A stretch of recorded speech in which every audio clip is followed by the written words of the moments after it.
Diabetes میں treatment ایڈہیرنس کی ضرورت ہوتی ہے اور ہائپر ٹینشن میں ہارٹ ڈیزیز میں ایڈہیر کرنے کی ضرورت ہوتی ہے, چپکے رہنے کی ضرورت ہوتی ہے ٹریٹمنٹ میں آل دا ٹائم.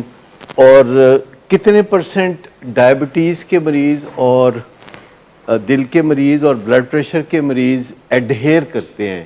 کوئی بتا سکتے ہیں ڈائبٹیز, ہارٹ ڈیزیز اور بلڈ پریشر کے کتنے پرسنٹ مریض ہیں جو ٹریٹمنٹ کو جاری رکھتے ہیں, ایڈہیر کرتے ہیں؟ 7%. 7% ٹو بی پریسائز. اس کا مطلب یہ ہے کہ انسانوں میں یہ پہلو ٹریٹمنٹ سے ایڈہیر کرنے کا کتنا کمزور ہے. اور جتنی بھی پرائمری کرونک النیسز ہیں ان میں یہ سب سے بڑا پرابلم ہے جن کا کبھی علاج ہی نہیں ہوتا تھا, اور یہ ساری بیماریاں ہیں جن کا علاج پچھلے 100 سال میں سامنے آیا. اس سے پہلے جتنی بھی بیماریوں کا علاج ہوتا تھا 100 سال سے پہلے سے بھی پہلے, تو وہ ایسا ہی علاج ہوتا تھا کہ 2-4 دن دوائی کھائی تو تکلیف ہوئی تو وہ ٹھیک ہو گئی, پھر دوائی چھوڑ دی.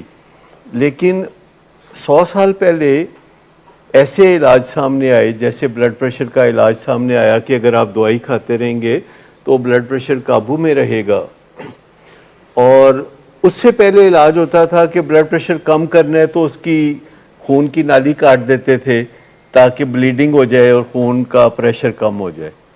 یہ علاج آپ میں سے کوئی کرانے کے لیے تیار ہے اپنے کسی عزیز کا؟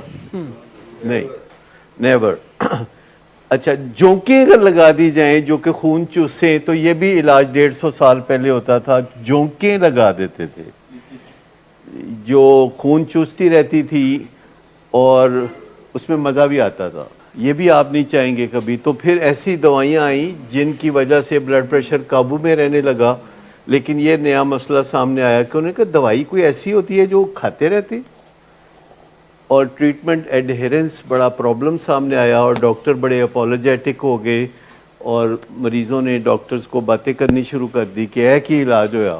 آپ سمجھے کہ جو جتنی بھی پرائمری کرونک النیسز ہیں جس میں سے ایڈکشن بھی ایک ہے, الکوہلزم ایڈکشن, اور یہ جسمانی بیماری ہے, اس میں جسم میں خلل پڑتا ہے, اور جسم میں جو خلل پڑتا ہے اس کا کوئی علاج نہیں ہے.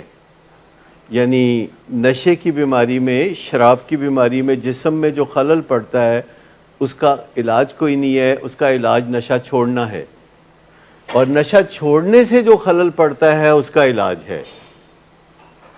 نشہ چھوڑنے سے جو بے چینی ہوتی ہے, کریونگ ہوتی ہے, لڑنے کو دل کرتا ہے, خالی پن لگتا ہے, بوریت ہوتی ہے, تو اس کا علاج موجود ہے. اس کی ایڈہیرنس چاہیے. پلس ساتھ اکثر بائیپولر ڈس آرڈر ہوتا ہے ایڈکشن والوں کو, اس کا علاج ہے. اس کی دوائی کھاتے رہنی پڑتی ہے اور اس کا علاج موجود ہے, اور اس کی دوائی کھاتے رہنا پڑتی ہے اور پھر دوائی وہ کم بھی ہو جاتی ہے. تو جو ٹریٹمنٹ ایڈہیرنس ہے اس کے بارے میں بات کرنا ڈاکٹرز کے لیے بہت مشکل ہے, کیونکہ جب بھی کوئی مریض پوچھتا ہے, ڈائبٹیز کا مریض پوچھتا ہے کہ میں کب تک ٹھیک ہو جاؤں گا, تو ڈاکٹرز ادھر ادھر دیکھنے لگتے ہیں کہ اب ان کو کیا جواب دیں. کیونکہ مریض یہ سوچ کے آتا ہے کہ میں اس ڈاکٹر کے پاس جاؤں گا تو میری ڈائبٹیز ٹھیک ہو جائے گی. لیکن ٹھیک ہونے کی بات صرف یہ ہے جڑی تہاڈی ہڈی ہے نا 3 مہینوں ٹھیک ہو جائے گی, تے تسی پہلے دی طرح بھجو دوڑو گے تے ہڈی پہلے نالوں بھی مضبوط ہو جائے گی.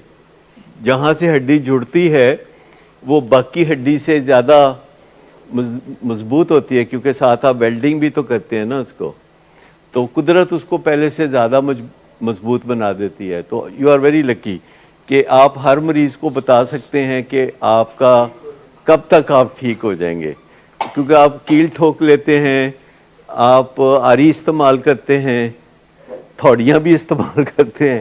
تو یہ جو سارا ہے نا آپ کا جو ایک نظام, اس میں آپ کو یہ بات وثوق سے کہہ سکنے کا موقع ملتا ہے. اور اگر کسی کا کولے کا جوڑ بدل دیں, آپ بدل دیتے ہیں, تو وہ ولیتی جوڑ آپ ڈال دیتے ہیں امریکہ کا سٹین لیس سٹیل کا,